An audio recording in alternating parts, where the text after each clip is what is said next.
Welcome to another installment of the AMSOIL Information Series. I'm Rob Stenberg. Today we get to talk about toys, specifically snowmobiles, and we're going to talk about exhaust power valves. Everybody's talking about them. With me today, Mr. Len Groom, Technical Product Manager with AMSOIL and Power Sports. Len, thanks for being here today. Thanks, Rob. Appreciate it very much. Now tell me, what's one of the main issues that people see with exhaust power valves? The biggest issue that you see with an exhaust power valve is sticking, if it fails to operate. So maybe I should back up just a little bit. What does an exhaust power valve do for a two-stroke engine? Exhaust power valves allow a two-stroke engine to be more usable across a real wide RPM band. It'll give it good power down low when you go to take off. Okay. It'll also give you the good power up top. So what exactly would make a power valve stick? The very design of the exhaust power valve can contribute to sticking.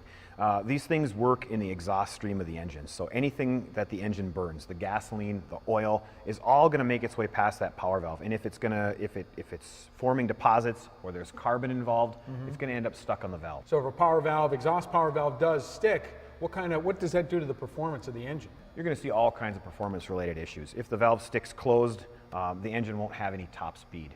If the valve sticks open, the low speed of the engine will be real bad. You'll go to take off and it won't do it. And you don't want any of that to happen if you're out on the trail. No, that's no fun for anyone. All right, so can we take one of these off, take a look at one of them? We sure can. Great.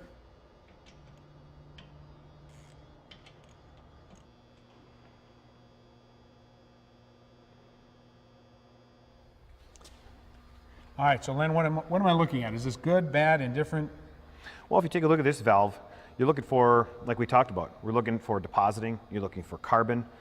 This little bit of oil that you're seeing around here on the edges, that's normal. They're all going to do that. You want to see this. If you pulled it out and you saw all kinds of hard carbon on it, you'd know right away.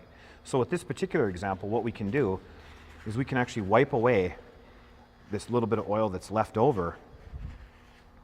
And what you can see is that there's virtually no depositing on this valve at all. Wow, that's clean. It's very clean. This is actually a real good example. So if you have a clean valve, that means you're going to have a good day on the trails. You're going to have a good day. This valve will operate freely. This thing will provide, this one didn't really need to be cleaned, Rob. Great. Can we take a look at the valve off of this machine? Yeah, we sure can. Great.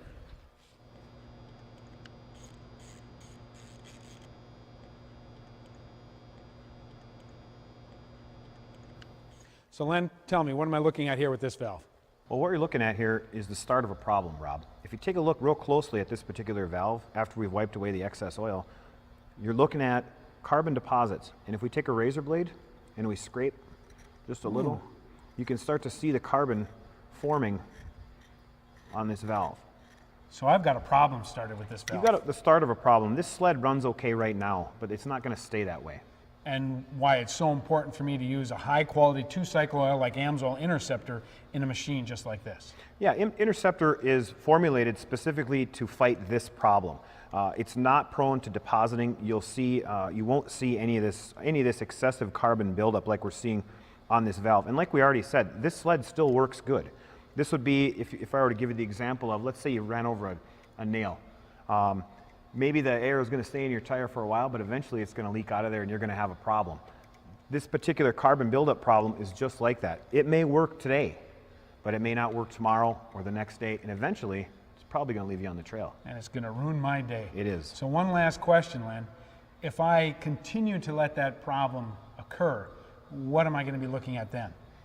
If the valves stick, let's say they stick in a closed position and they're stuck in the exhaust stream, you see excess heat buildup. We see all kinds of issues that'll come from that, and the end result could be costly engine repair. Well, we want to help people avoid that. We do. Len, thanks for being here today. We appreciate all your information. For the AMSOIL Information Series, I'm Rob Stenberg. We'll see you next time.